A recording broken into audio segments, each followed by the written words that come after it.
السلام عليكم ورحمة الله وبركاته. معادنا النهاردة مع فيديو جديد، وإن شاء الله في الفيديو ده هنتعلم إزاي نحل أسئلة مهمة جدا. أسئلة مش كل الناس بتعرف تحلها، ومش كل الناس عارفة التكنيكس إزاي نحل الأسئلة دي. لكن معايا أنا دكتور شيماء لبيب، ومع قناة دكتور ساينس إن شاء الله بإذن الله هنضمن الدرجة النهائية الفول مارك في امتحان الساينس وكمان امتحان الاي سي تي. والنهارده عامله لكم فيديو قصير جدا ازاي نحل 3 اسئله مهمين جدا. ايه هما الاسئله دي؟ وان شاء الله لما ناخد ورقه الامتحان اكيد دول هنحلهم اول اسئله وهنجيب فيهم الدرجه النهائيه. تعالوا نبدا معانا باول سؤال، واول سؤال عندنا هو سؤال give reason. سؤال give reason يا ولاد معناه ايه؟ معناه اذكر السبب او علل.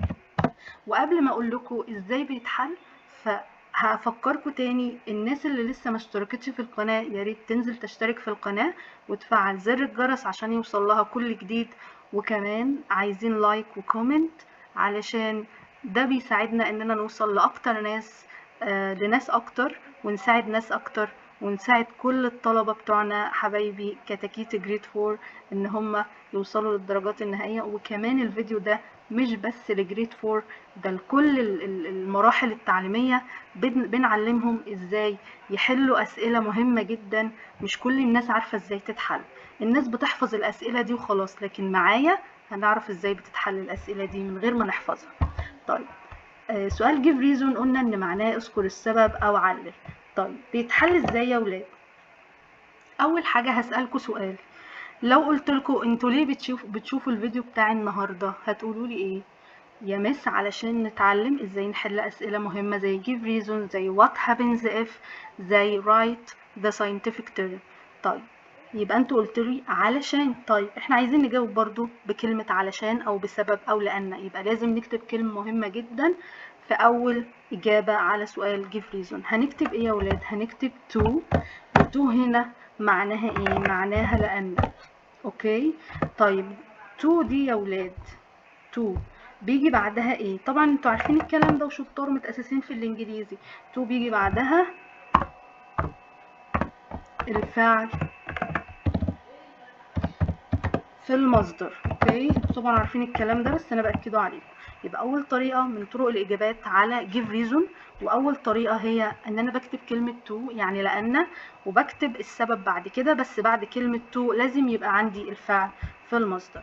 طيب تاني طريقه معايا ان انا اكتب كلمه because. وكلمة because دي يا ولاد معناها بسبب. اوكي بس هنا بقى بسبب مش زي to، يعني هي مش هيجي بعدها الفعل في المصدر، ولكن بيجي بعدها ايه يا ولاد؟ بيجي بعدها جملة كاملة. اوكي يعني دي بيجي بعدها جملة كاملة. يبقى انا عندي هنا اول حاجة ان انا بستخدم to يعني لان، وبيجي بعدها فعل في المصدر يا مس. طيب تاني حاجة ايه؟ تاني حاجة ان احنا عندنا ممكن نستخدم because، وبيكوز معناها بسبب. وممكن تشوفوا كلمة كمان يا ولاد، ممكن تشوفوا كلمة due to. وديو تو برضو معناها لأن. اوكي يبقى دي 3 انواع لإجابات ممكن نجاوب بيها على سؤال give reason. يبقى أول حاجة فهمنا إزاي نجاوب، يبقى احنا كده عرفنا إزاي نجاوب على الأسئلة دي. طيب تعالوا نعرف إزاي بقى نحل. يعني هناخد مثال دلوقتي وهنشوف إزاي نحل. أول مثال بيقولك إيه؟ أول مثال هيقولك مثلا ممكن نجيب سؤال polar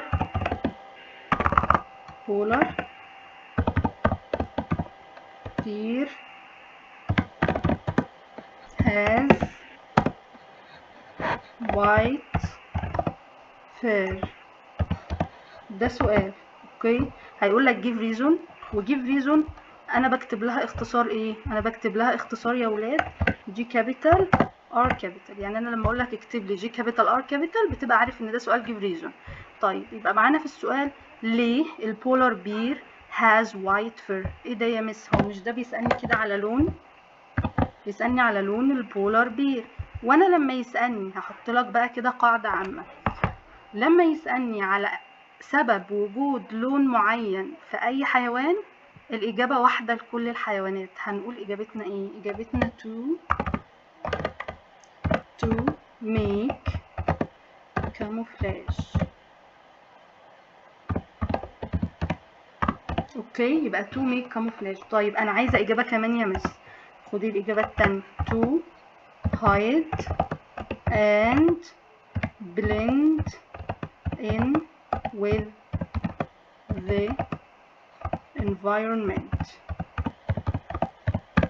اوكي، يبقى احنا عندنا اجابتين هنجاوب بيهم على ليه الحيوان ده ليه لونه كده.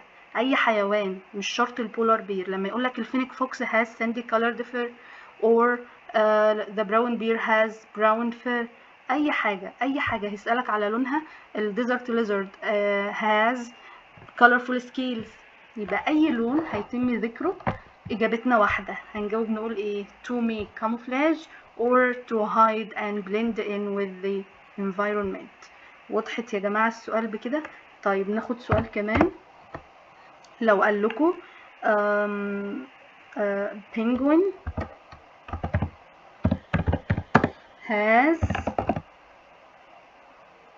dense feathers، هنجاوب نقول ايه؟ ليه البنجوين يا ولاد عنده dense feathers؟ give reason why penguin عنده dense feathers.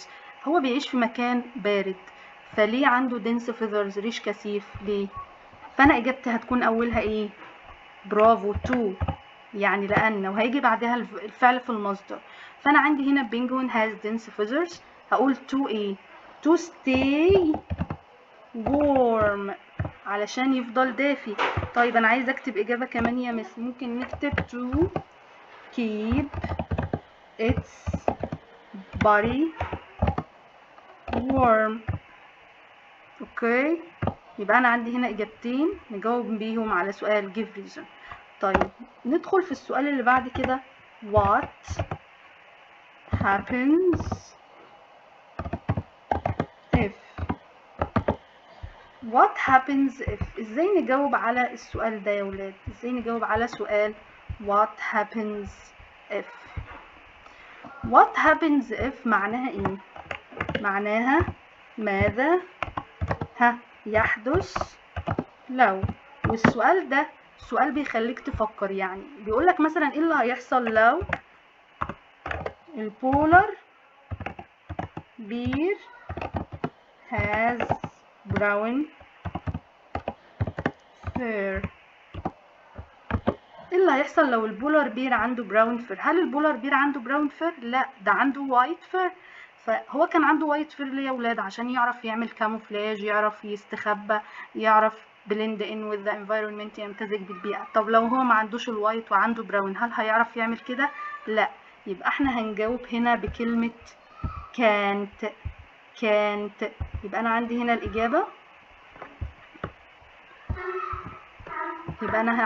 الإجابة، هتبقى ب can't. اوكي، can't ايه بقى؟ انا هقول هنا اجابتي، هقول it، و it دي عايدة على مين يا ولاد؟ عايدة على البولار بير. طيب it can't make camouflage، وهنبقى كده كتبنا الإجابة كاملة. ممكن أقول it can't hide and blend in with the environment، وممكن أشيل can't وأكتب إيه؟ it. دي إجابة برضو من ضمن إجابات what happens if. إيه اللي هيحصل لو؟ بشوف الحاجة اللي كانت عنده دي كانت بتعمل له إيه وأنفيها. أنفيها بكلمة إيه؟ بكلمة can't يا ولاد، أو بكلمة will not be able to، ومعناها هنا لن يكون قادر على ايه؟ ان هو يعمل كاموفلاج، make camouflage. اوكي، وصلت؟ فهمنا ازاي نجاوب what happens if. طيب ممكن نقول مثلا what happens if مثلا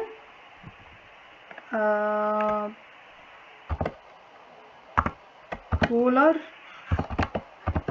bear has thin fur. ايه اللي هيحصل لو البولار بير كان عنده thin fur؟ يعني ايه يا ولاد؟ يعني فرو خفيف مش فرو سميك. اوكي، فهو طبعا كان عنده فرو سميك ليه؟ علشان يتدفى. طب لو بقى عنده فرو خفيف هيعرف يتدفى؟ لا، يبقى انا هنفيها بكلمة can't. يبقى it can't stay warm، مش هيعرف يتدفى. اوكي، طيب كده فهمنا ازاي نجاوب على سؤال what happens if. فبقى لنا سؤال اسمه write the scientific term. اكتب المصطلح العلمي. والسؤال ده يا ولاد معناه اكتب المصطلح العلمي، هيجيب لك تعريف او جملة وانت تقول له الجملة دي بتاعت مين. زي مثلا ناخد مثال a characteristic، ميزة that living organisms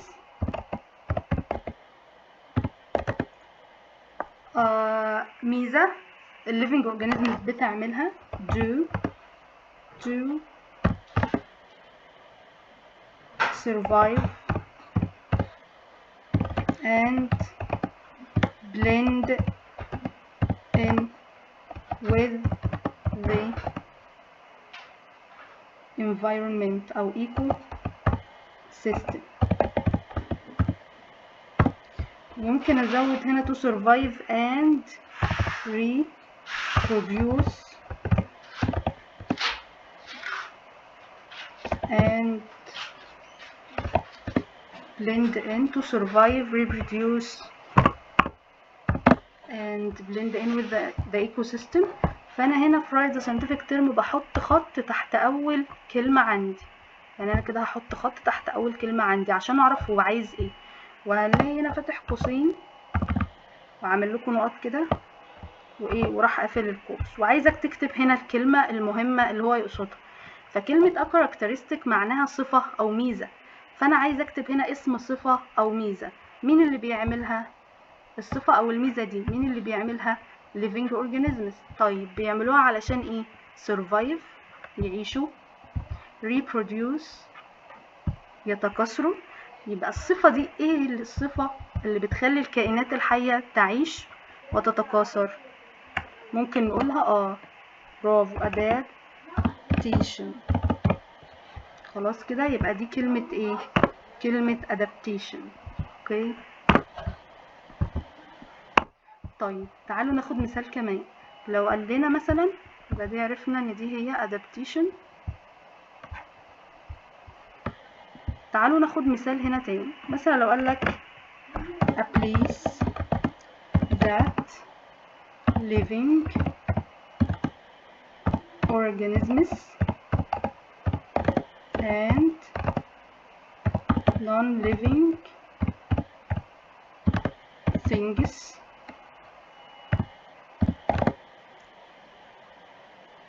a place in which living organisms and non-living things can live. خلاص، مكان بيعرف يعيش فيه living organisms الكائنات الحية، non living things معناه الأشياء الغير حية. مين المكان ده يا ولاد؟ ecosystem. خلاص، يبقى أنا كده حطيت خط تحت أول كلمة. يبقى أنا هكتب اسم مكان a place يعني مكان، a place يعني مكان. فده طبعا اسم المكان ده إيه؟ اسمه ecosystem. طيب تعالوا ناخد مثال كمان. لو أنا خدت قلت لك an animal that has a V-shaped feet، هروح احط خط تحت ايه؟ تحت اول كلمة. اول كلمه بتقول لي ان انيمال، يبقى عايزني اكتب اسم حيوان. طب الحيوان ده هعرفه ازاي؟ هعرفه من، هكمل بقيه الجمله. بيقول لك ان الحيوان ده عنده ايه؟ عنده في شيبد فيت. مين الحيوان اللي خدناه عنده في شيبد فيت؟ ها برافو، بانثر كاميليون. البانثر كاميليون هو الحيوان اللي عنده ايه؟ اللي عنده في شيبد فيت. اوكي طيب، لو قال لي هنا اهو a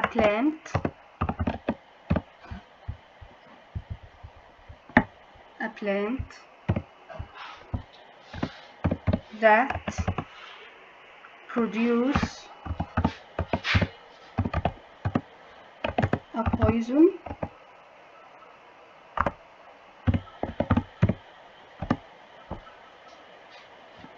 when animals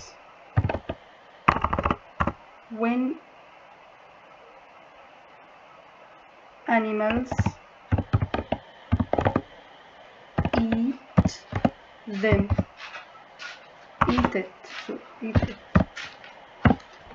مين its leaves مثلا؟ ممكن نكمل its leaves. طيب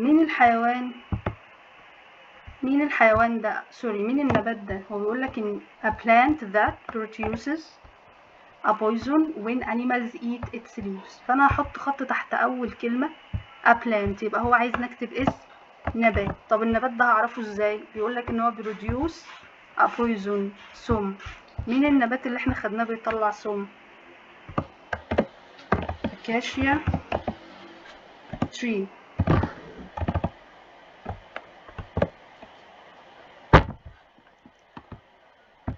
فهمنا كده ازاي نحل الثلاث اسئله دول. يبقى احنا النهارده خدنا ازاي نحل سؤال give reason، وخدنا ازاي نحل سؤال what happens if، وخدنا ازاي نحل سؤال write the scientific term. اتمنى ان انتوا تكونوا فهمتوا النهارده احنا شرحنا ايه، وفهمتوا ازاي نحل. ولو في اي سؤال وقف معاكم اكتبوه في الكومنتس. واللي لسه يا جماعه مشتركش في القناه يا ريت ينزل يشترك ويعمل لايك وكومنت. ومع السلامه يا جماعه، اشوفكم في فيديو جديد ان شاء الله.